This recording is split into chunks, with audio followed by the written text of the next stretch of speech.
Welcome back जी। तो headlines आपने जानी, खबर वही अंदाज में जैसे कि रोज़ाना हम आगाज़ करते हैं कुछ अच्छी बात से। तो आज की अच्छी बात यह है कि दूसरों के लिए आसानियां पैदा करें, दूसरों के लिए मुश्किलात पैदा ना करें, क्योंकि देखिए ये एक ऐसा अमल है जिसकी आज मुआशरे को सबसे ज़्यादा ज़रूरत है। बिल्कुल आपने ठीक कहा है। होता दरअसल ये है कि हम अपने लिए तो हमेशा अच्छे से अच्छे की तलाश में रहते हैं, लेकिन अपने लिए हम जन्नत की दुआएं भी मांगते हैं। लेकिन बात जो है वो ये है कि दूसरी तरफ अपनी खुशियों के लिए हमने दूसरों की जिंदगियां जहन्नुम बना रखी और रियलाइज भी नहीं होता। कैथरीन, लोगों को रियलाइज भी नहीं होता कि आप कर क्या रहे हैं दूसरों की जिंदगी के साथ। देखिए इससे ये होता है कि आपने नोटिस किया होगा आजकल डिप्रेशन, जहनी अमराज वैसे ही बहुत बढ़ चुके हैं। अब कुछ दीगर फैक्टर्स भी अपनी ज़ाहिर है अपना कंट्रीब्यूशन करते हैं, जिसमें महंगाई है, बेरोज़गारी है, जंगों के हालात देख लें, वैसे ही लोगों को परेशान कर रखा है। हर बंदा आपके सामने कोई भी हो ना, हर बंदा अपना अपना बैगेज लेके घूम रहा है। तो ज़रा सी बात पर लड़ाई झगड़े से नाराज़गियाँ बहुत हमने देखा है कि आम होती है। कोई छोटी सी कहते हैं ना कि एक बात हुई और जी एक बहुत बड़े झगड़े का रूप इख्तियार कर गए। क्यों हम निगोशिएट नहीं कर सकते, क्यों हम कम्युनिकेट नहीं कर सकते। अब देखें ऐसे में अगर हम किसी के साथ कुछ भलाई नहीं कर सकते ना, नहीं कर सकते आप, तो कम से कम उन्हें तकलीफ तो ना पहुंचाए ना। कम से कम अगर आप कहते हैं ना कुछ अच्छा नहीं कर सकते, कुछ बुरा करके मजीद तो उसकी ज़िंदगी अजीरन ना करें। बिल्कुल, इसको आपको एक तरीका भी बता देते हैं। यूँ तो आप सभी तरीके जानते होंगे, लेकिन वो लोग जो नहीं जानते उनको हम ये बता देते हैं कि दूसरों के लिए आसानियाँ पैदा करने का एक बेहतरीन तरीका ये है कि हर शख्स अपने काम के साथ मुखलिस हो जाए। जब आप अपने काम के साथ मुखलिस हो जाएंगे तो जिंदगी ऑटोमेटिकली आपको बहुत खूबसूरत लगेगी। आपके लिए भी आसानियां होंगी, दूसरों के लिए भी आसानियां पैदा हो जाएंगी। मिसाल के तौर पर अगर एक उस्ताद पूरी दयानतदारी से तलबा को पढ़ाए, एक डॉक्टर खुलूस नीयत से मरीज का इलाज करे, एक ताजर ईमानदारी से लेन देन करे और एक सरकारी मुलाजिम फर्ज शनासी से अपनी जिम्मेदारियां निभाए, तो खुद ब खुद मुआशरे में सहूलत, इंसाफ और भरोसे का माहौल पैदा हो ही जाए। जबरदस्त कैथरीन, आपने तो बिल्कुल रोजमर्रा के एक जो प्रोफेशंस होते हैं ना, बहुत अच्छी आपने एग्जांपल्स कोट की है। क्योंकि देखिए ये तो बैर मिनिमम है, जैसे कि अभी कैथरीन ने बताया कि इतना तो आप और मैं हम अपने प्रोफेशन से लिंक होकर ये सारी चीज़ें कर सकते हैं। तो ये तो कर लेना चले। तो इसी के साथ ही रोज़ाना हम अहद भी करते हैं कि हम कोशिश करेंगे कि अच्छी बात पर अमल करें। आप भी, हम भी, ज़ाहिर कमियां हर किसी में होती है और कोशिश करने वालों की हार नहीं होगी। खबर वही अंदाज में हमें जल्दी से नजर डाल लेते हैं आज की टॉप स्टोरीज पर। तो आज की सबसे बड़ी और अहम खबर ये है जनाब कि ईरान अमेरिका मुज़ाकरात में डेडलॉक बरकरार है।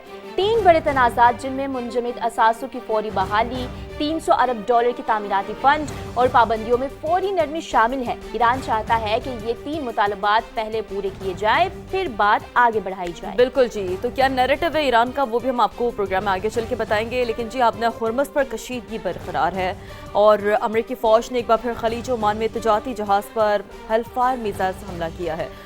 इस पर भी तफसील से आगे चलकर बात होगी। बिल्कुल, और आपको ये भी बताएंगे इस्लामाबाद के इलाके बहारकहू में रात गए खौफनाक ट्रैफिक हादसा पेश आया है, जिसमें 4 अफराद मौके पर ही जाँ बहक हो गए हैं, बहुत ही और 4 जख्मी भी हुए हैं। बहुत ही अफसोसनाक वाक़या। और जी जैसे कि प्रोग्राम में हम हमेशा खेल के मैदान में क्या कुछ हो रहा है तो वो भी जिक्र करते हैं। पाकिस्तान ने पहले वनडे में ऑस्ट्रेलिया को 5 विकेट से हरा दिया। क्या ज़बरदस्त मैच, 201 रन का हदफ 43वें ओवर में पूरा किया। बाबर आजम 69 रन बनाकर टॉप स्कोरर रहे। तो आगे चल के देखेंगे कि जी कल के मैच में क्या कुछ हुआ। लेकिन सबसे अहम तरीन खबर, ईरान का एक और अमेरिकी ड्रोन मार गिराने का दावा है।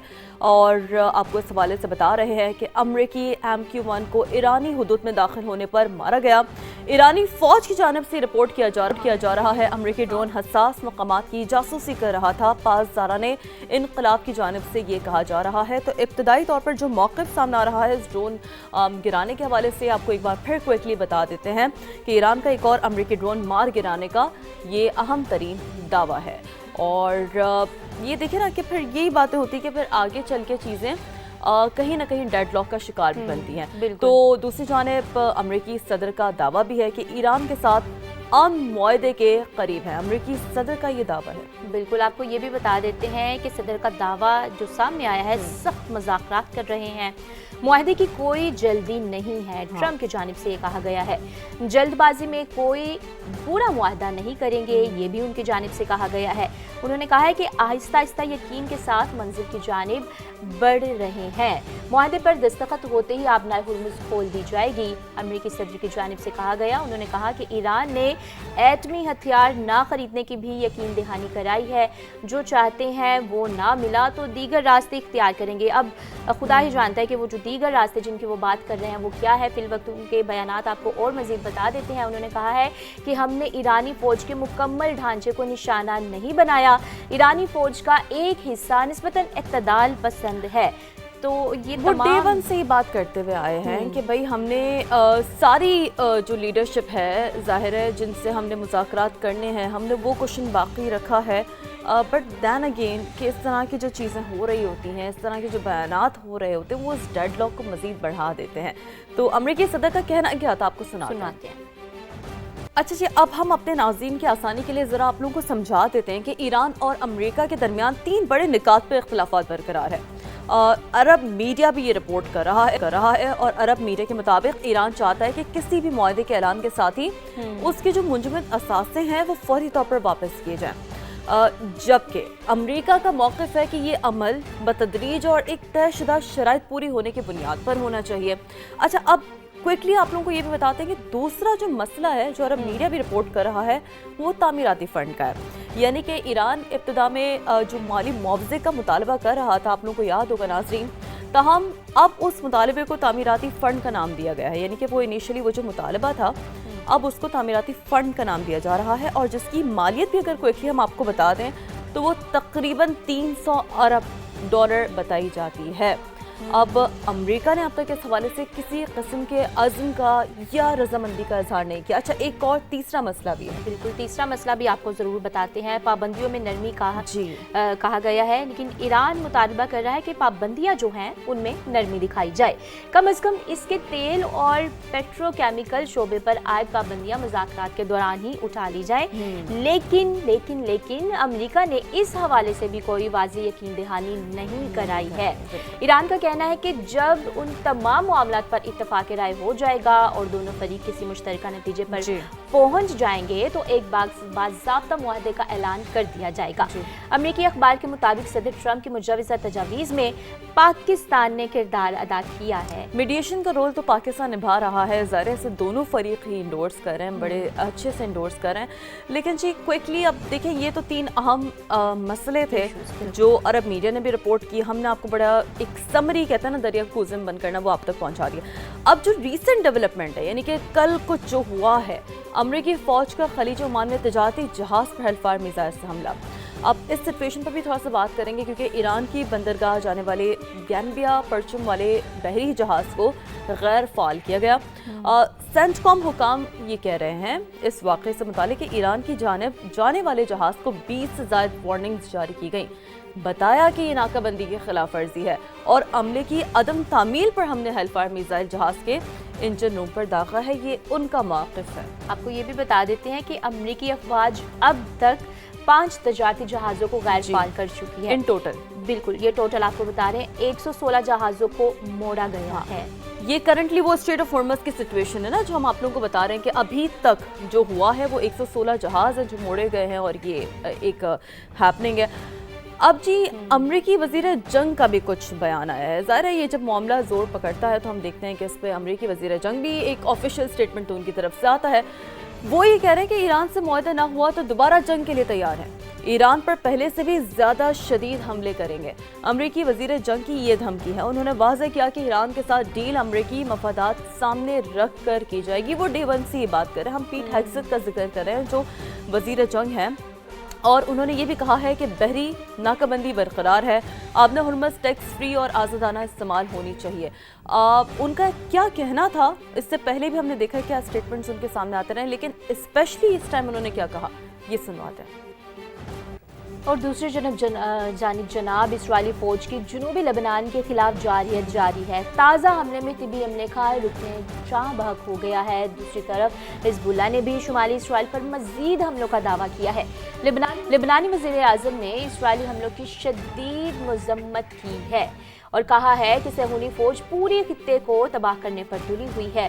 دوسری طرف غزہ میں گزشتہ روز اسرائیلی حملے میں ڈاکٹر جمال ابو اون کی شہادت کے بعد فضا سوگوار ہو گئی. بالکل یہی سچویشن ہمیں دیکھنے کو مل رہی ہے کہ کافی زیادہ ایک سوگ کا عالم وہاں سے معلوم ہو رہا ہے، کیونکہ طبی عملے کا یہ کارکن تھا جو جاں بحق. بہت ہی ایک افسوسناک، بڑی افسوس کے ساتھ یہ واقعہ ہم رپورٹ کر رہے ہیں. اسلام آباد کے علاقے بارہ میں خوفناک ٹریفک حادثہ ہوا ہے.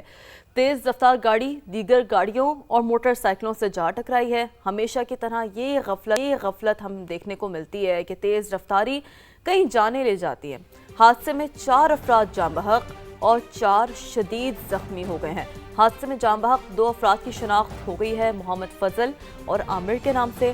اور حادثے کے بعد ایز یوزول ظاہر ہے پھر پیچھے بچتا کیا کہ ڈرائیور موقع سے فرار ہو گئے. بالکل، پولیس نے گاڑی کو تحویل میں لے کر تحقیقات شروع کر دی ہیں. افسوسناک واقعہ ہے اور مطلب اتنی حماقت کا مظاہرہ کرنا اور پھر جانیں بھی جاں بحق ہوئی ہیں، کچھ لوگ زخمی بھی. تو بس دیکھ بھال کر ٹریول کرنا چاہیے. اپنی جان کو بھی جان سمجھنا چاہیے، دوسروں کی جان کو بھی جان سمجھ کر آپ کو ٹریول کرنا چاہیے. بات وہی ہے کہ جانیں اتنی سستی تو نہیں ہے نا. اور جی اب خیر اس طرح کے تو واقعات ہوتے رہتے ہیں. لیکن جی آگے بڑھتے ہیں، تھوڑا سا آپ کو یہ بھی بتاتے ہیں کہ عید تو ختم ہو گئی لیکن کراچی کے مختلف علاقوں میں گندگی اور جانوروں کی آلائشاں بھی موجود ہیں. یہ ہر سال کا مسئلہ ہے. فضا میں تعفن سے سانس لینا بھی نا محال ہو جاتا ہے. مختلف بیماریاں بھی پھیلنے کا خطرہ ہے ظاہر ہے. مزید بات کر لیتے ہیں سما کے نمائندے ذیشان مغل سے. ذیشان آج تو 5واں دن ہم کہتے ہیں کہ دیکھیے نا اب تک تو ایٹ لیسٹ اتنا مارجن، اتنا ویکنڈ پہ اتنا کوشن تھا، میئر کراچی کے دعوے تھے. کہاں ہے میئر کراچی کے دعوے؟ کہاں ہے میئر کراچی صاحب؟ تھوڑا بتائیے گا کن کن علاقوں میں تاحال آلائشیں موجود ہیں اور مجموعی طور پر کیا صورتحال ہے؟ جی بالکل، آپ کا کہنا بالکل درست ہے کیونکہ کراچی میں جو ہے یہ جو کہ ملک بھر میں جو عید الاضحیٰ تھی اسے ختم ہوئے تو 2 دن تو ویسے گزر چکے ہیں. ویسے 5واں دن ہے آج، لیکن اس کے باوجود کراچی کے مختلف علاقے ہیں جہاں پر اب بھی علائشیں اور جانوروں کی جو باقیات ہیں وہ موجود ہیں، جس کے باعث جو علاقے ہیں ان میں تعفن اور اس وقت بدبو جو ہے وہ اس وقت فضا میں ملی ہوئی دکھائی دے رہی ہے. اس وقت ہم آپ کو رپورٹ کر رہے ہیں جہانگیر روڈ سے. یہاں پر جو ہے میرے عقب میں آپ دیکھ سکتے ہیں کہ گندگی کا یہاں پر ڈھیر موجود ہے جس کے اندر جو مختلف جانور ہیں ان کی باقیات اور اس کے علاوہ علائشیں موجود ہیں. یہاں پہ کھڑا ہونا محال ہو گیا ہے. اس کے ساتھ ساتھ آپ کو بتاتا چلوں کہ کراچی کا علاقہ گارڈن کا ہے اور سولجر بازار ہے، یہاں پر بھی جو ہے جانوروں کی باقیات اور علائشیں موجود ہیں.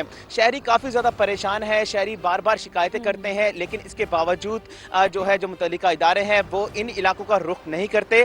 جبکہ میئر کراچی کے دعوے ہیں وہ دھرے کے دھرے دکھائی دے رہے ہیں. ان کی جانب سے یہ کہا گیا تھا کہ تقریباً 100 سے زائد جو کلیکشن اسٹیشن ہے وہ شہر بھر میں بنائے گئے ہیں، بر وقت فوری طور پر عملہ یہاں پر پہنچے گا. لیکن ہم نے دیکھا کہ کافی زیادہ عملے کی جانب سے سست روی دکھائی دی گئی جس کے باعث شہر بھر جو تھا وہ گندگی کا یعنی کہ ایک مظاہرہ کرتا رہا. اس کے باوجود جو ہے شہری وہ پریشانی کے میں مبتلا رہے، لیکن شہری اب بھی پریشانی میں مبتلا ہے. شہریوں کا یہی کہنا ہے کہ متعلقہ ادارے فوری طور پر پہنچے کیونکہ کافی یہاں پر یہ 5واں دن ہے آج، لیکن اس کے باوجود یہاں سے علائشیں نہیں اٹھائی گئی جہانگیر روڈ سے. اور ان کا یہ کہنا ہے کہ مختلف بیماریاں جو ہیں وہ پھیلنے کا کافی زیادہ یہاں پر خدشہ ہے جس کے باعث بالکل مختلف بیماریاں پھیلنے کا خدشہ ہے. ظاہری بات ہے جب بات یہاں تک پہنچے گی اس لینے میں بھی مشکلات درپیش ہو رہی ہیں تو یہ سب تو ہوگا. خیر بہت شکریہ آپ کا اپڈیٹ کرنے کے لیے. تو جناب اب آپ کو بتا دیتے ہیں کہ گرمی کی شدت اور گوشت کا بے دریغ استعمال کراچی میں معدے، گیسٹرو اور ڈائریا کے کیسز میں اضافہ ہو رہا ہے. اسپتالوں میں مریضوں کی تعداد دوگنی ہو گئی ہے. طبی ماہرین بیماریوں سے بچنے کے لیے شہریوں کو کیا مشورے دے رہے ہیں، حامد الرحمان کی رپورٹ دیکھ لیتے ہیں. عید کے دسترخوان سجے، باربیکیو کی محفلیں جمی، گوشت سے بنے لذیذ پکوانوں کا خوب لطف اٹھایا گیا، لیکن شدید گرمی اور غیر متوازن غذا نے کئی لوگوں کو بیمار کر دیا. عید قرباں کے 3 روز کراچی کے سرکاری اسپتالوں میں معدے اور آنتوں کے امراض میں متاثر مریضوں کا رش دیکھنے میں آیا. جناح اسپتال میں 150 سے زائد، سول اسپتال میں 200 سے زائد مریض ڈائریا اور گیسٹرو کی علامات کے ساتھ لائے گئے. دیکھیں بالکل لوگوں نے جو ہے وہ احتیاط نہیں کی. گوشت کا استعمال زیادہ کیا اور سبزیوں کا استعمال کم کیا تو پہلے دن سے دوسرے دن تیسرے دن پیشنٹ ہمارے پاس بڑھتے رہے. آج ہمارے پاس کوئی اراؤنڈ 70 پیشنٹس آئے ہیں جو کہ ایک تو نہ تو نمبر بڑھا ہے اور دوسرا سیویرٹی بڑھا. گرمی میں وہ جو گوشت خراب ہو جاتا ہے اس کو کھا رہے ہیں, اس کی وجہ سے کاز یہی ہے کہ جو ہے وہ ڈائریا کے کیسز بڑھے ہیں. طبی ماہرین کے مطابق ایک وقت میں زیادہ گوشت کھانا, پانی کم پینا اور سبزیوں سے پرہیز بیماریوں کی بڑی وجوہات ہیں. گوشت تھوڑا سا کم انٹیک لیں, اتنا زیادہ نہ کھائیں. اگر کھا بھی رہے ہیں تو زیادہ ہائیڈریشن رکھیں, اپنی پوری پراپر ہائیڈریٹ رہیں, پانی کا انٹیک زیادہ کریں اور سبزیوں کا انٹیک زیادہ کریں ساتھ ساتھ, تاکہ جو ہے باڈی کو جو ہے فائبرز ملتے رہیں اور ہائیڈریشن پوری ہے, پیشنٹ ڈی ہائیڈریشن میں نہ جائے. پانی کو جو ہے وہ بوائل کر کے پئیں, کیونکہ اکثر جو ہے عید الاضحیٰ کے بعد جو ہے وہ جراثیم کا زیادہ بہا ہو جاتا ہے. ماہرین کا کہنا ہے مسلسل گوشت کھانے سے نظام ہاضمہ متاثر ہوتا ہے, جس کے نتیجے میں کہ اسہال, بد ہضمی اور پیٹ درد کی شکایات بڑھ جاتی ہیں. خصوصاً بچوں, بزرگوں اور پہلے سے بیمار افراد کو زیادہ احتیاط کی ضرورت ہے. ڈاکٹروں کا مشورہ ہے کہ گرم موسم میں شہری گوشت کے ساتھ سلاد, دہی اور سبزیاں بھی کھائیں. روزانہ 8 سے 10 گلاس پانی پئیں تاکہ امراض سے بچا جا سکے. کیمرہ مین اکبر علی کے ساتھ حامد الرحمان, سما, کراچی. بس کیا ہی بات ہو اگر ان احتیاطی تدابیر کو بندہ اپنا بھی لے, کیونکہ گرمی کی شدت میں اضافہ, پھر دیکھیں عید پر ضرورت سے زیادہ گوشت ہو رہی ہے, یعنی کہ ہم تو بالکل ہی ایسا ہاتھ اپنا کہتے ہیں نا کہ کیا کہتے ہیں, کھلا چھوڑ دیتے ہیں کہ بس سب کچھ ایک ہی بار کھا لینا. کیا یہ 3 دن 4 دن ایسے ہیں کہ بس آپ زندگی جی لیں, تو جی پیٹ بھی آپ کا ہی ہے, وہ آپ کو بعد میں زندگی جینے نہیں دے گا. پھر تو ہوتا پھر یہی ہے کہ شہریوں کو معدے کی تکالیف کا سامنا کرنا پڑتا ہے. پریشان حال عوام اب کیا کر سکتے ہیں؟ کوئی ایک بہت ہی زبردست, میرا خیال ہے ایک مشروب آپ کہہ سکتے ہیں کیتھرین, جس کا بریک میں ذکر کری تھی. ناظرین کا بھی بھلا کرتے ہیں, بتا دیں انہیں کہ کیا. بالکل, ہم آپ کو ضرور بتائیں گے. جناب گوند کتیرا نام ہے اس کا. شربت کا استعمال بڑھایا جائے اگر اس کا گوند کتیرا ایڈ کر کے, تو آپ کو بہت زیادہ سکون ملے گا. خیر پھر بھی آپ نے اعتدال کے ساتھ ہی گوشت کھانا ہے, لیکن اب بھی اس پر یعنی کہ اگر آپ اعتدال نہیں برتیں گے تو ایک طرف آپ مشروب بھی کچھ پیتے نہیں کر جائیں, سکتا. دوسری طرف گوشت کھاتے جائیں. خیر اب اس پر ریسیپی کیا ہے, رپورٹ اناؤنس سجاد حیدر کی رپورٹ میں دیکھ لیتے ہیں. عید قربہ پر گوشت, کڑاہی اور باربیکیو کی پارٹیوں کے بعد معدے کی گرمائش کے مسائل, جس کو حل کرنے کے لیے شہریوں نے رخ کیا پشاور کے روایتی مشروب کا. یہ روایتی شربت کیسے تیار ہوتا ہے اور کون سا ہے, آئیے چل کے دیکھتے ہیں. گرمی کے لیے بنا ہے گول گتیلا, تو بس گرمی کے لیے یہ ہے کہ بس کبھی گوشت کھا لیا تو معدے پہ تکلیف وغیرہ ہو گئی ہے, گرمی دھوپ ہے تو وہ اس کی وجہ سے بیسٹ چیز ہے. کڑھائی وغیرہ کا ہے, معدے میں گرمیش بڑھ گئی ہے, اس وجہ سے بار بار پیاس لگتی ہے, بہت زیادہ معدے میں تکلیف ہو رہی ہے, تو اس لیے شربت پینے آئے کہ آپ معدے کو ٹھنڈک مل جائے. یہ حکیمی علاج بھی ہے, تو اس وجہ سے آئے تھے. شربت بھی ہے اور ساتھ لے جانے کے لیے بھی آئے تھے. گوند کتیرے کا شربت تیار کرتے, اس میں میوہ, بادام, خرمانی, اشرفیہ, گلوکان وغیرہ وغیرہ اور بہت سی چیزیں ڈلتی ہے. تقریباً 10 سے 12-13 آئٹم اس میں ڈالے جاتے ہیں. عید پہ بھی تو ڈیمانڈ زیادہ ہوتی ہے کیونکہ گرمی بھی ہوتی ہے, آلریڈی بندوں نے گوشت وغیرہ بھی کھایا ہوتا ہے, تو اس وجہ سے. گوشت ہو, کڑھائی یا پھر کباب, گوند کتیرے کا شربت معدے کی گرمائش کو فوری ختم کر دیتا ہے. کیمرہ مین اسد علی کے ساتھ سجاد حیدر, سما, پشاور. معروف گلوکار عنایت حسین بھٹی کو دنیا چھوڑے 27 برس ہو گئے ہیں. ان کے گائے گیت آج بھی کانوں میں رس گھولتے ہیں. عنایت حسین بھٹی کی برسی پر قاسم ارشد کی رپورٹ دیکھتے ہیں. جاندار آواز اور فن گائکی کے ذریعے لالی ووڈ پر 30 سال سے زائد تک راج کرنے والے عنایت حسین بھٹی نے 1953 میں فلم شہری بابو میں فقیر سائیں کا کردار ادا کیا اور بھاگا والا گیت عنایت حسین کی شناخت بن گیا. عنایت حسین نے نہ صرف اپنے آپ کو بہترین گلوکار کے طور پر منوایا بلکہ ہدایت کاری اور فلم سازی بھی کی. عنایت حسین بھٹی نے چند مکھنا, سجن پیارا سمیت اردو اور پنجابی کی 150 سے زائد فلموں میں کام کیا. عنایت حسین بھٹی نے نگار ایوارڈ سمیت مختلف ایوارڈز حاصل کیے. 31 مئی 1999 میں فنون لطیفہ کی یہ توانا آواز ہمیشہ کے لیے خاموش ہو گئی. قاسم ارشد, سما, لاہور. تو جی سب سے پہلے آپ کو بتاتے ہیں کراچی کے علاقے کورنگی میں خواتین نے ڈکیتی کی کوشش ناکام بنا دی. بہادر خواتین کی مزاحمت پر ملزمان فائرنگ کرتے ہوئے بھاگنے پر مجبور ہو گئے. بات کریں گے سما کے نمائندے ذیشان مغل سے. ذیشان, تھوڑا سا ہمیں بتائیے گا کہ وہاں جو شہری موجود تھے انہوں نے کیا دیکھا, خاتون کا کیا کہنا ہے؟ जी बिल्कुल, कराची का ये इलाका है कोरंगी नंबर 6, जहाँ पर खवातीन ने जो है डकैती की कोशिश नाकाम बना दी है। खवातीन के मज़ामत करने पर मुल्जिमान फायरिंग करके फरार हो गए हैं। एक कराची का इलाका कोरंगी नंबर 6 का है। पुलिस हुकाम के मुताबिक ये कहना है कि 4 डाकू जो थे कॉस्मेटिक की दुकान में दाखिल हुए हैं। दुकान में मौजूद खवातीन ने मज़ामत की, जिसमें खवातीन के हमरा जो थे वो बच्चे भी थे, लेकिन खुशकिस्मती से कोई भी जानी नुकसान नहीं हुआ। वारदात की इत्तला पर फौरी तौर पर पुलिस की जानिब से मौके पर पहुंची और जबकि डाकू का जो पीछा भी किया गया, लेकिन जो मुल्जिमान थे वो जाए वक्त से फरार हो गए। पुलिस की जानिब से सीसीटीवी पुलिस की मदद से मुल्जिमान की तलाश शुरू कर दी गई है, लेकिन वाकई में कोई भी यानी कि जान नुकसान नहीं हुआ और ना ही लूट मार की कोई यानी कि इनसे कोई सामान छीना गया है। जी ठीक है, तो ज़ीशान तो ये तमाम तर हमें डिटेल्स हम तक पहुंचा रहे थे। अब जैसे कि ज़ीशान भी बात कर रहे थे, दुकानदार और वहाँ जो मौजूद शहरी थे उन्होंने क्या देखा, उन्हीं की ज़ुबानी जानते हैं। ये मेरी दुकान पे डकैती हुई है, मामी कॉलोनी की थानेदार थे। ये अरबाब भाई थे, हमारे अरबाब भाई हैं और वकार शाह साहब हैं। इन्होंने बर वक्त कार्रवाई की है, मिनट में पहुँचे हैं और वो पीछा भी किया है इन्होंने, लेकिन अनफॉर्चुनेटली कि वो डकैत मिल नहीं सके। 4 डकैत इस कॉस्मेटिक की दुकान पे हम आए और इस लेडीज़ को सलाम है कि इन्होंने उनका मुकाबला किया है और वो जो है ना फायर करके गए। हमारे छोटे छोटे बच्चे भी थे, लेडीज़ भी थी और स्ट्रेट फायर मारे हैं उन्होंने। तो ठीक है जी, अब बात कर लेते हैं आइंदा माली साल के बजट के बारे में। टैक्सों के बोझ तले दबे टेक्सटाइल सेक्टर शदीद मुश्किलात का शिकार हैं। फैसलाबाद के सनतकारों का कहना है कि बढ़ते हुए टैक्सेस और दीगर अखराजात के बाइस पैदावारी लागत में नुमाया इजाफा हो चुका है, जिससे सनत का चलना दिन ब दिन मुश्किल होता जा रहा है। नईम कैसर से बात कर लेते हैं, जो कि chairman council of textile Malik Arif एहसान के साथ ही मौजूद है। ज़ाहिर टेक्सटाइल मुल्क चलाती है तो सबसे ज़्यादा जो इम्पैक्ट है वो उन पर पड़ता है, तो बताइएगा नईम क्या कहना है इनका। जी देखिए, माली साल 2026-27 के बजट की तैयारी आखिरी मराहल में है और इस हवाले से फैसलाबाद की सनती तंजीमें जो हैं वो भी अपनी तजावीज़ पेश कर रही हैं।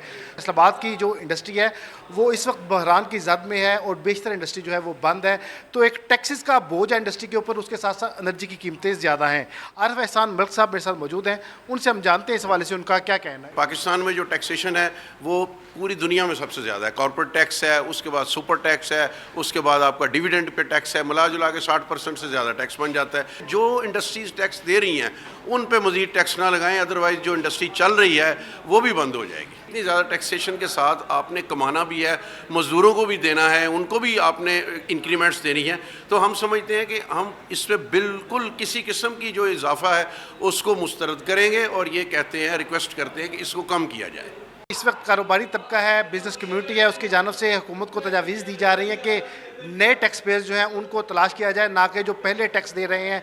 इंडस्ट्री जो टैक्स दे रही है जिसके ऊपर 60% के करीब टैक्स है, इनके ऊपर टैक्सेस का बोझ जो है वो मज़ीद बढ़ाया जाए। जी ठीक है, बहुत शुक्रिया नईम, बड़ी इन्फॉर्मेटिव इंसाइट्स आपने हम तक पहुंचाई है। अब देखिए ना, सवाल तो यही है जो आपका भी है हमारा भी है कि आइंदा माली साल के बजट में होगा क्या, टैक्स कितना बढ़ने का इम्कान है और मुख्तलिफ शुबों को बजट से क्या उम्मीदें हैं। इन तमाम उमूर पर बात करने के लिए हमारे साथ मौजूद हैं टैक्स एक्सपर्ट डॉक्टर इकरामुल हक साहब। डॉक्टर साहब, पहले तो बहुत शुक्रिया आपने खबरवई अंदाज से यहाँ के लिए वक्त निकाला। डॉक्टर साहब, हम जानना चाहेंगे कि IMF ने पाकिस्तान से आइंदा माली साल के बजट में टैक्स रेवेन्यू बढ़ाने के लिए कितने इजाफी हदफ की डिमांड की है? जी बहुत शुक्रिया। अभी 15.2 ट्रिलियन की बात उन्होंने की है, जबकि पहले हमारा जो बजट टारगेट इस साल का भी ख़त्म होना है 30 जून 2026 को। इसके लिए जो ओरिजिनल बजट में रखा गया था वो तो 14.1 ट्रिलियन था, मगर बाद में इसे IMF की गुफ्तशनीद के साथ थोड़ा सा नीचे करते हुए 13.95 पर लेकर आए, मगर ये भी शायद FBR ना कर सके क्योंकि इस वक्त तकरीबन 1 ट्रिलियन का जो शॉर्टफॉल होने का इम्कान है। इसकी वजह से जो पाकिस्तान पे मुश्किल है उसको IMF ने ये कह कर के देखिए, अगर आपका इन्फ्लेशन जो है अगले साल में 8% है, 3.5-4% की आप ग्रोथ कह रहे हैं, तो ये गोया मिलाकर आपका तकरीबन 11-12% हो जाता है। 2-3% आप से इकट्ठा करेंगे तो वो हर दफ़ा 15% बढ़ा देते हैं। मगर मसला ये है, जिसकी कम बात होती है, कि FBR ये जो टारगेट दिखाता भी है ये असल में दुरुस्त नहीं होता। इसमें कई अगले महीनों का एडवांस भी शामिल होता है। बहुत से रिफंड्स जो जेन्युइनली पेएबल होते हैं, जैसे एक्सपोर्टर्स को भी और भी टैक्स पेयर्स को, वो भी नहीं दिए जाते। اس کی وجہ سے ہوتا یہ ہے کہ آپ ایسا بجٹ دکھا رہے ہوتے ہیں جو حقیقت پہ مبنی نہیں ہوتا، اور آئی ایم ایف اس کے اوپر مزید اضافہ کرتا جاتا ہے۔ نتیجہ یہ نکلتا ہے کہ ایف بی آر جو آلریڈی ٹیکس دے رہے ہیں ان سے مزید ٹیکس نکالنے کی کوشش کرتا ہے، بجائے اس کے کہ ان لوگوں کو ٹیکس نیٹ میں لے کر آئے جو ریٹرنز فائل نہیں کرتے۔ اب آپ کو جان کر حیرانگی ہوگی کہ اس وقت بھی جو 7 ملین کے قریب ریٹرنز آئی ہیں اس میں سے 70% ریٹرنز تو کسی قابل نہیں ہے، یا تو اس میں زیرو ٹیکس دکھایا گیا ہے یا بہت کم یا نیل دکھایا گیا ہے۔ تو اس طرح کی کارکردگیاں دکھانے سے تو کام نہیں بنے گا، اور اس کا نقصان یہ ہو رہا ہے کہ ملک کی معیشت کے اندر جو آلریڈی پیداواری صلاحیت ہے، جو لوگ انڈسٹری چلا رہے ہیں وہ پریشان، اور سب سے زیادہ پریشان سیلڈ کلاس ہے جن کا ٹیکس اس قدر بڑھا دیا گیا ہے کہ اب وہ اس میں سے کوئی گزارا بھی نہیں بیچارے کر سکتے، اور لمٹ بھی صرف 50,000 رکھی ہوئی ہے، جبکہ آج کل کہاں 50,000 میں گزارا ہوتا ہے۔ تو یہ بڑی افسوسناک صورتحال ہے کہ ایف بی آر جو ہے وہ بجائے ایک سروس اورینٹڈ آرگنائزیشن کے اب صرف بھتہ لینے والا ادارہ بن کے رہ گیا ہے، اور یہ کسی بھی جدید ریاست کے اندر سب سے بری بات ہوتی ہے کہ لوگوں کے ساتھ انصاف سے ٹیکس نہ لیا جائے۔ ٹیکس ضرور لیا جائے جہاں وہ لینا چاہیے، اور جہاں ٹیکس نہیں لینا چاہیے وہاں نہیں لینا چاہیے۔ تو میرا یہ خیال ہے کہ آئی ایم ایف بھی یہ بغیر دیکھے ہوئے ہر سال ان کو مزید نیا ٹارگٹ دے دیتا ہے جو حقیقت پہ مبنی نہیں ہوتا۔ بالکل کہہ رہے ہیں آپ ڈاکٹر صاحب، ہم نے یہ ساری آپ کی جو مفصل طریقے سے آپ نے اس کو بیان کیا، بہت اچھے سے ہم نے اس کو دیکھا اور سمجھا، اور وشش تو یہی ہے کہ عوام کے لیے یہ بجٹ جو ہے وہ اچھا ثابت ہو۔ بالکل ایسا ہی ہے۔ تو ڈاکٹر صاحب ذرا کوئکلی یہ بھی ایڈ کیجیے گا نا گفتگو میں اپنی کہ اگر آئی ایم ایف کی شرائط مان لی جائیں تو تنخواہ دار طبقے پر ٹیکس بوجھ میں کتنا اضافہ ہوگا؟ دیکھیے ٹیکس کا بوجھ جو صرف انکم ٹیکس میں ہے وہ تو شاید اب سیلڈ پہ نہ بڑھے، کیونکہ حکومت نے ان سے یہ بات کی ہے، اور انہوں نے کہا ہے کہ ٹھیک ہے پھر اس کے بدلے میں آپ مزید اور اشیاء پہ ٹیکس لگائیں۔ تو ہوگا یہ کہ اگر تنخواہ میں زیادہ ٹیکس نہیں بڑھے گا تو چیزوں کی قیمتیں زیادہ ہو جائیں گی، اور وہاں زیادہ سیل ٹیکس دینا پڑ جائے گا، تو پھر بھی یہ بھی بڑی امپورٹنٹ بات ہے۔ ایک طرف سے اگر نہ بھی زیادہ ٹیکس لگا یا تھوڑی بہت رعایت ملی تو دوسری طرف سے یہاں پر زیادہ ایک اور ٹیکس دینا سوال پڑ جائے گا۔ ڈاکٹر صاحب، ایک اور سوال یہاں پر یہ بھی سامنے آتا ہے کہ کون کون سے شعبے جیسے کہ زراعت، retail, real estate, I T اور ایکسپورٹ کو ٹیکس نیٹ میں لایا جا سکتا ہے؟ آپ کے نزدیک کتنا ایزی عمل ہے یہ؟ دیکھیے سب سے بڑا مسئلہ یہ ہے کہ پاکستان میں اصل میں انڈسٹریز زیادہ ٹیکس دے رہی ہیں، سروس سیکٹر جو صوبوں کے پاس ہے وہ کم ٹیکس دے رہا ہے، اور اس کے علاوہ جو آپ نے کہا ایگریکلچر انکم وہ بھی صوبوں کے پاس ہے وہ کم ٹیکس دے رہے ہیں، اور وفاق میں جو ہمارے وہ کم ٹیکس دے رہے ہیں۔ تو کچھ حصہ وفاق کا ہے اور کچھ صوبوں کا ہے۔ اگر یہ مل کر ایک ٹیکس پلاننگ کریں اور ایک ہی ایجنسی بنا لیں تو پھر یہ ہو سکتا ہے کہ پاکستان جو آئی ایم ایف اور ورلڈ بینک کی پیش گوئی ہے اس کے مطابق ہم اپنی جو شرح ہے وہ ٹیکس کی 20-22% کر سکتے ہیں، اور اس سے ہمیں مزید ٹیکس بھی نہیں لگانے پڑیں گے، اور سب کے اوپر یہ ٹیکس کا برڈن بھی ایکولی جو ہے وہ ڈسٹریبیوٹ ہو جائے گا۔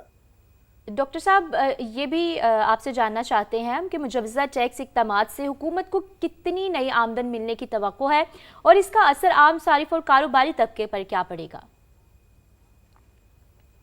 دیکھیے آئی ایم ایف کے مطابق تو آپ کو 250 ارب کے ٹیکس نئے لگانے ہیں، یا آپ جو پہلے سے ٹیکسوں پہ چھوٹ دی ہے اسے واپس لیں گے۔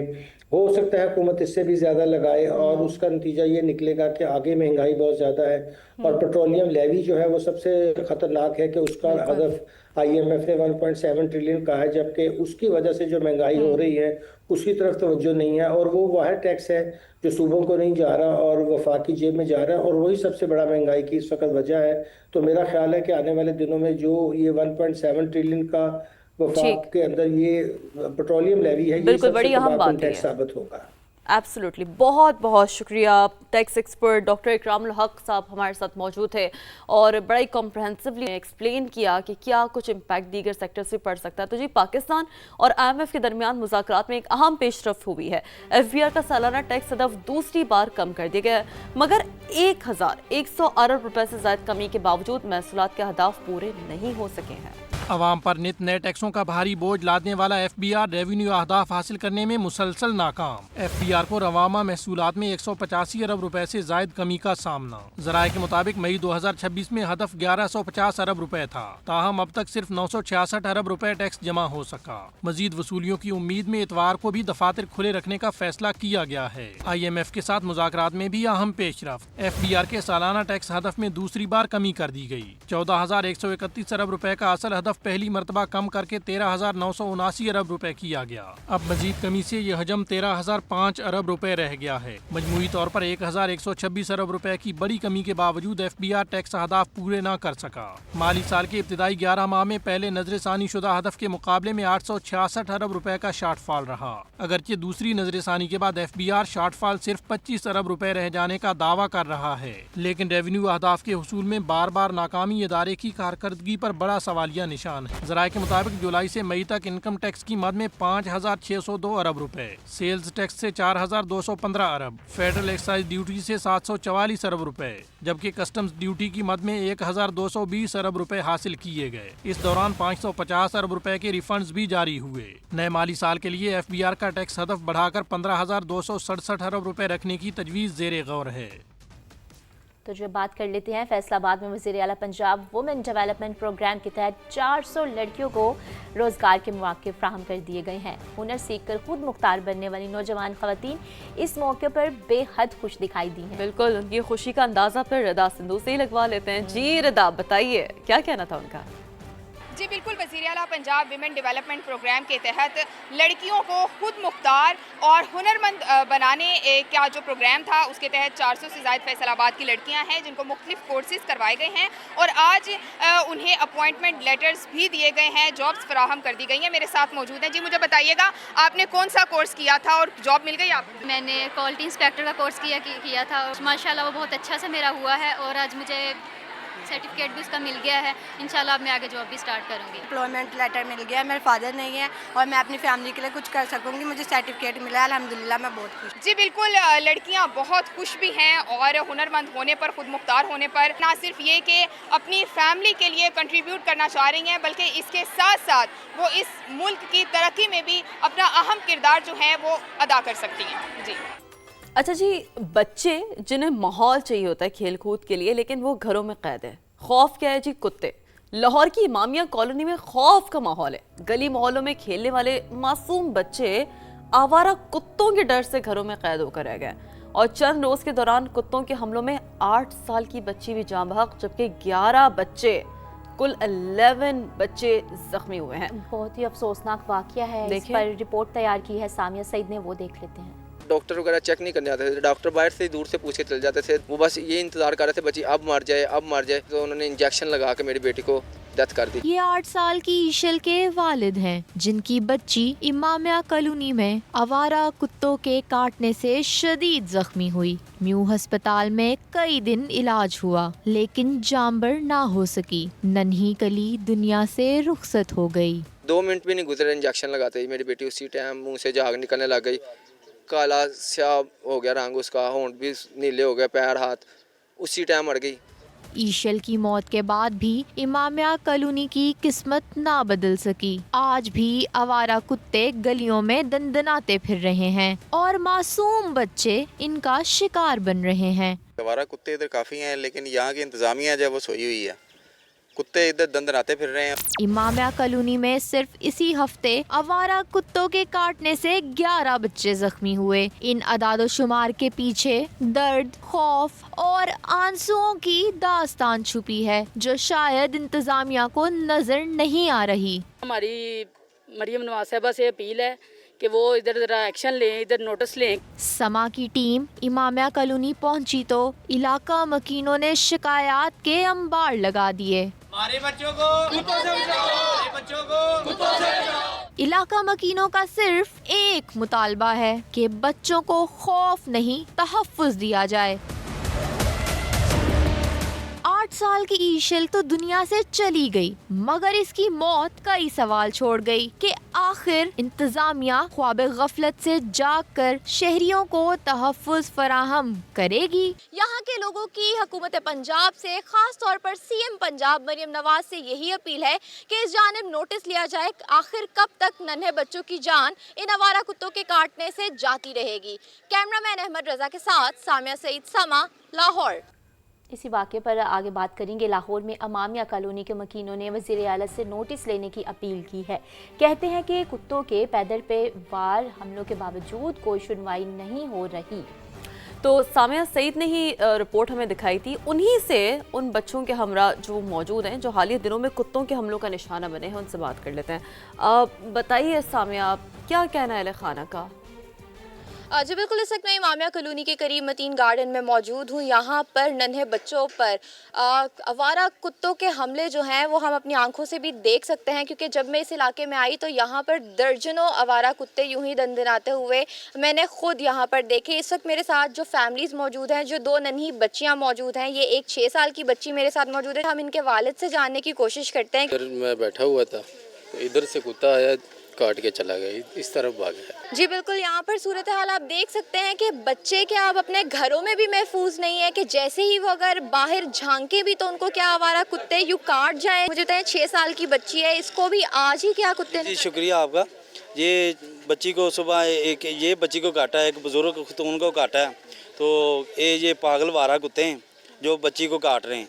और इनसे मज़ीद जानने की कोशिश करते हैं। मुझे बताइएगा, क्या डॉक्टर्स ने आपके साथ ताउन किया, इंतज़ामिया ने ताउन किया? जी मैं हॉस्पिटल गया, काफ़ी ताउन किया उन्होंने, ड्रिप भी लगाया है और टीके भी लगाए इनको। अभी तक यहाँ पर कोई भी जाँ बहक होने के बाद भी इंतज़ामिया की जानिब से कोई नहीं आया, ना ही कुत्तों की वैक्सीनेशन की गई और ना ही यहाँ पर कोई भी प्लान जो है वो तश्कील दिया गया। तो यहाँ के इलाका मकीनों की सीएम पंजाब मरियम नवाज से यही अपील है कि इस जानिब तवज्जो दी जाए, क्योंकि कब तक कुत्तों के काट जाने से ये नन्हे बच्चे जान की बाजी हारते रहेंगे। जी बिल्कुल सामिया, ये बात तो दुरुस्त है कि इंतज़ामिया को भी इस पर एक्शन लेना चाहिए, लेकिन इस तरह के अफसोसनाक वाक़यात हो जाते हैं। ख़बर वही अंदाज़ है कि टीम ने इस मामले पर जो डॉक्टर का मौक़िफ़ है वो भी जानने की कोशिश की। आपको बताते हैं कि MS मियो हॉस्पिटल डॉक्टर मुदब्बिर रिहान का कहना है कि साइंस के मुताबिक रेबीज़ होने के बाद इलाज नामुमकिन है। कुत्ते के काटने के फौरी बाद और रेबीज़ शुरू होने से पहले वैक्सीन अगर लगवा ली जाए तो इलाज मुमकिन है। अच्छा, दूसरी सूरत उन्होंने ये बताई है कि मरीज़ का बचना मुश्किल भी हो जाता है। मियो अस्पताल इंतज़ामिया के मुताबिक बच्ची के वालिद के इल्ज़ामात दुरुस्त नहीं है। जो ये वाक़या हमने आप तक रिपोर्ट किया नाज़रीन, उस हवाले से मियो अस्पताल का ये मौक़िफ़ है। अगर उन्हें डॉक्टर से कोई शिकायत है तो उसका इंदराज कराएं, अस्पताल के दरवाजे खुले हैं। ये मियो अस्पताल का अपना इस वाक़े से मुतालिक मौक़िफ़ है। तो जी, अब ये जो मामलात हैं, ये जो वाक़यात हैं, ये हमने आपको रिपोर्ट किए लाहौर से।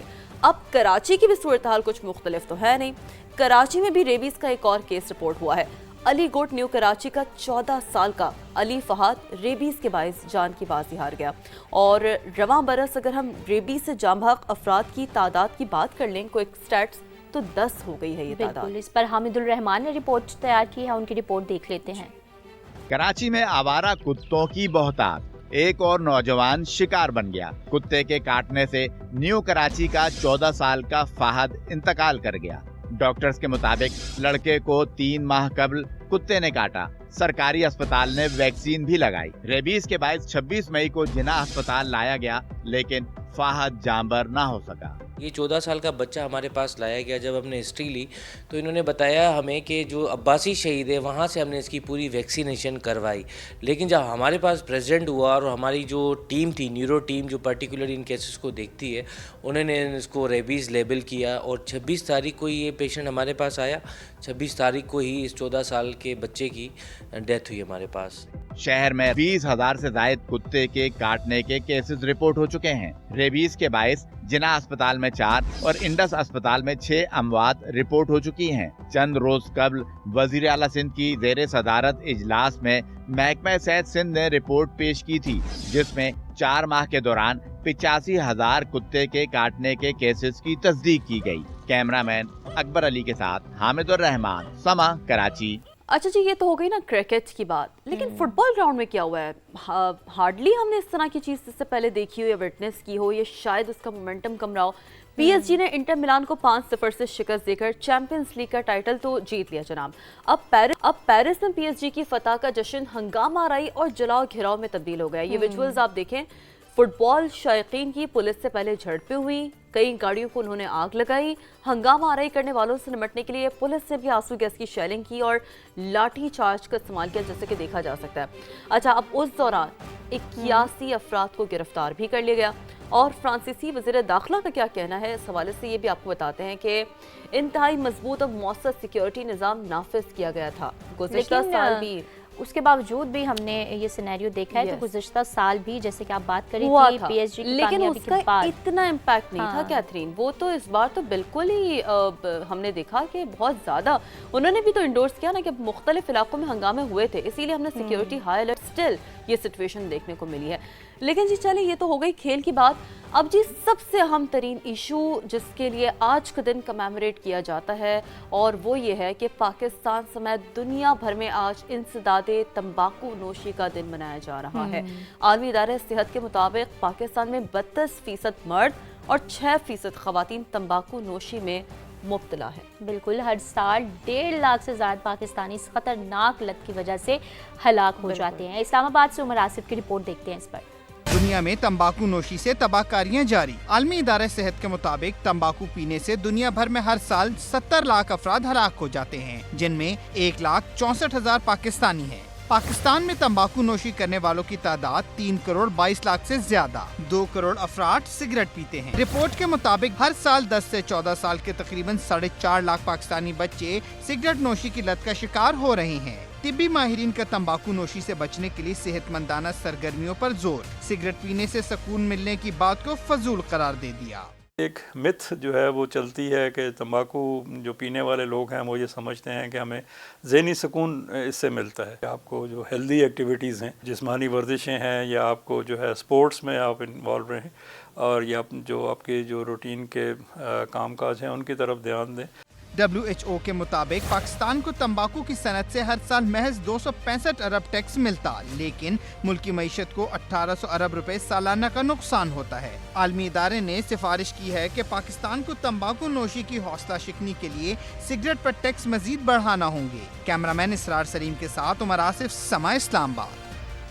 अच्छा, एक और पॉइंट मैं ये ऐड कर दूं कि जो पेरेंट्स हैं वो अपने बच्चों के जो पेयर सर्कल है उस पर ख़ासी तवज्जो दें, क्योंकि देखिए तंबाकू नोशी तो एक वो कहते हैं ना कि एक लानत है जिससे माशरे को हमने पाक करना ही करना है। इसमें तो कोई गुंजाइश, ज़ीरो टॉलरेंस है।